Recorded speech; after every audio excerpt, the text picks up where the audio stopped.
나는 아직도 그 빛을 정확히 설명하지 못한다. 태양보다 밝았다고 말하면 너무 흔하고 번개 같았다고 말하면 너무 빠르다. 그것은 빛이라는 개념 자체가 폭발한 순간이었다. 눈을 감았는데도 눈앞이 하얘졌다. 내가 존재한다는 감각이 잠시 사라졌다. 그리고 세상은 이전과는 다른 규칙으로 다시 시작되었다. 1945년 8월 6일 아침, 히로시마는 이상할 만큼 고요했다. 매미 소리가 길게 늘어졌고 강에서는 물비린내와 따뜻한 흙냄새가 섞여 올라왔다. 전쟁 말기였지만 그날 아침만큼은 공습 경보도 없었다. 나는 도시 외곽의 인쇄소에서 일하고 있었다. 종이를 자르고 활자를 정리하고 전단지를 찍는 단순한 일이었다. 전쟁이 길어질수록 종이는 얇아졌고 잉크는 물에 가까워졌다. 오늘은 덥네. 동료가 부채를 흔들며 말했다. 곧 끝나겠지, 전쟁도. 누군가 희망처럼 중얼거렸다. 나는 그 말을 믿고 싶었다. 정오가 가까워질 무렵 갑자기 그림자가 이상하게 늘어졌다. 태양이 아닌 다른 빛이 위에서 내려오는 느낌이었다. 나는 고개를 들었다.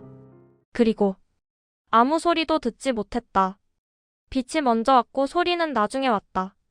순간 세상이 하얘졌다. 하늘과 땅의 경계가 사라졌고 내 몸의 윤곽도 사라졌다. 나는 내가 어디 있는지, 내가 누구인지 알 수 없었다. 눈을 떴을 때 공기는 먼지로 가득 차 있었다. 햇빛이 아니라 회색빛이 세상을 덮고 있었다. 인쇄소의 벽은 무너져 있었고 종이들은 불에 탄 나비처럼 공중에 흩어져 있었다. 누구 있어요? 내 목소리는 낯설었다. 아무 대답도 돌아오지 않았다. 나는 거리로 나왔다. 건물들은 마치 오래된 사진처럼 윤곽만 남아 있었다. 유리창은 사라졌고 간판은 녹아내린 듯 휘어 있었다. 사람들이 있었다. 그러나 그들은 걷는 사람 같지 않았다. 천천히 방향 없이 말없이 움직였다. 한 벽에 사람의 그림자가 남아 있었다. 실제로는 아무도 없는데 그림자만 벽에 새겨져 있었다. 나는 그 앞에서 한참을 움직이지 못했다. 사람이 사라지고 흔적만 남을 수도 있구나. 그때 처음으로 이 사건이 단순한 폭탄이 아니라는 걸 느꼈다. 이것은 존재의 방식을 바꾸는 무언가였다. 도시는 목이 말랐다. 어디선가 계속 물이라는 소리가 들렸다. 목소리는 약했고 반복되었고 점점 사라졌다. 나는 강 쪽으로 걸었다. 강물은 평소보다 탁했고 물 위에는 종이, 나무 조각, 알 수 없는 잔해들이 떠다녔다. 나는 컵도 없이 손으로 물을 뜨려다가 멈췄다. 이 물을 마셔도 되는 걸까? 그러나 이미 많은 사람들이 물가에 앉아 있었다. 그들은 말없이 물을 마셨다. 살아있기 위해서. 나는 그 장면을 보며 아무것도 하지 못했다. 며칠 후 나는 임시 구호소로 옮겨졌다. 거기에는 울음도 고함도 거의 없었다. 사람들은 이미 울 힘도 없었다. 침묵만이 공간을 채웠다. 나는 거울을 보았다. 얼굴은 그을렸고 눈빛은 멍했다. 그러나 나는 살아있었다. 그 사실이 기쁘기보다는 두려웠다. 왜 나는 살아남았지? 무엇을 해야 하지? 아무도 답해주지 않았다. 시간이 지나면서 이상한 일들이 시작되었다. 상처가 아물지 않았다. 머리카락이 빠졌다. 사람들이 이유 없이 쓰러졌다. 의사들도 정확한 병명을 몰랐다. 그들은 그것을 후유증이라고만 불렀다. 나는 친구를 하나 잃었다. 그는 멀쩡해 보이다가 어느 날 갑자기 걷지 못하게 되었다. 몸이 말을 안 들어. 그는 웃으려 했지만 눈에 눈물이 고였다. 그날 이후 나는 살아남았다는 말을 쓰지 않았다. 우리는 단지 조금 더 늦게 아파질 뿐이었다. 며칠 뒤 또 하나의 폭탄이 떨어졌다는 소식이 들려왔다. 나가사키. 사람들은 그 말을 듣고 아무 말도 하지 않았다. 이미 우리는 충분히 보았기 때문이다. 인간은 같은 실수를 2번 할 수 있구나. 그 깨달음이 나를 더 아프게 했다. 전쟁은 끝났다. 사람들은 말했다. 이 기술 덕분에 전쟁이 빨리 끝났다. 나는 그 말을 이해할 수 없었다. 도시는 사라졌고 사람들은 고통 속에 살고 있는데 어떻게 그것을 구원이라고 부를 수 있을까? 기술은 인간을 살리기 위해 존재하는가? 아니면 인간을 효율적으로 죽이기 위해 존재하는가? 나는 답을 찾지 못했다. 몇 년 뒤 나는 결혼을 했고 아이를 낳았다. 아이는 내 손을 잡고 걸었다. 작고 따뜻한 손이었다. 그 손을 잡고 있으면 세상이 아직 끝나지 않았다는 생각이 들었다. 그러나 동시에 두려움도 함께 따라왔다. 이 아이가 살아갈 세상은 안전할까? 인간은 같은 힘을 다시 쓰지 않을까? 나는 아이의 손을 더 세게 잡았다. 나는 학교에서 아이들에게 이야기를 들려주기 시작했다. 폭탄 이야기가 아니라 사람의 이야기, 침묵의 이야기, 선택의 이야기.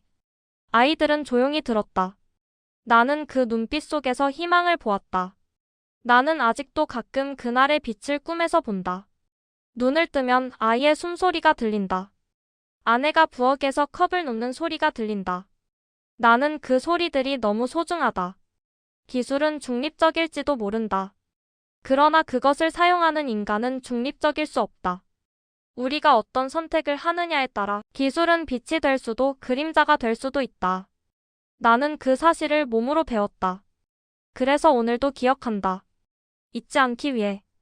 아버지는 언제나 조용한 사람이었다. 집에서 큰 소리를 낸 적도 없고 화를 내는 법도 없었다. 웃을 때도 소리를 내지 않고 입꼬리만 조금 올렸다. 어린 나는 그런 아버지가 조금 답답했다. 아빠는 왜 항상 멍하니 있어? 어느 날 내가 묻자 아버지는 잠시 나를 바라보다가 말했다. 생각이 많아서. 무슨 생각? 사람이 너무 많은 생각을 하면 말이 줄어들어. 그 말이 당시에는 이해되지 않았다. 나는 말이 많은 어른이 더 솔직하다고 믿었고 조용한 어른은 비밀이 많다고 생각했다. 아버지는 종종 창가에 앉아 하늘을 바라봤다. 맑은 날에도 흐린 날에도 특별한 이유 없이 오래 바라봤다. 그때마다 나는 아버지의 등 뒤에서 그 등을 몰래 관찰했다. 그 등에는 언제나 설명할 수 없는 긴장이 있었다. 마치 언제든 사과해야 할 사람처럼 혹은 떠날 준비를 하고 있는 사람처럼. 어느 날 나는 장롱 아래에서 낡은 상자를 발견했다. 먼지가 잔뜩 쌓인 나무 상자였다. 안에는 사진 몇 장과 노트 하나가 들어있었다. 사진 속에는 폐허가 된 도시, 무너진 다리, 사람 그림자 같은 흔적이 찍혀 있었다. 처음엔 영화 세트장인 줄 알았다. 노트 첫 장에는 아버지의 글씨가 있었다. 1945년 8월 6일. 나는 그 날짜를 역사책에서 본 적이 있었다. 히로시마 원폭 투하일. 갑자기 가슴이 서늘해졌다. 아버지는 한 번도 전쟁 이야기를 하지 않았다. 학교에서 배운 역사와 집안의 아버지는 서로 연결되지 않는 세계였다. 나는 그날 밤 노트를 몰래 읽었다. 아버지의 글은 담담했다. 놀랍도록 차분했다. 빛, 침묵, 그림자, 물을 찾던 사람들, 그리고 이후에 찾아온 병. 문장 하나하나가 조용했지만 읽을수록 숨이 막혔다. 이걸 겪고도 어떻게 평범하게 살 수 있었을까? 나는 노트를 덮고 한참 동안 아무 말도 하지 못했다. 다음 날 아침 아버지에게 물었다. 아빠 히로시마에 있었어? 아버지는 젓가락을 멈췄다. 아주 잠깐, 정말 짧은 순간이었다. 하지만 나는 그 미세한 멈춤에서 모든 것을 느꼈다. 왜 그런 걸 물어? 어제 노트를 봤어. 아버지는 천천히 고개를 끄덕였다. 언젠가는 알게 될 거라고 생각했어.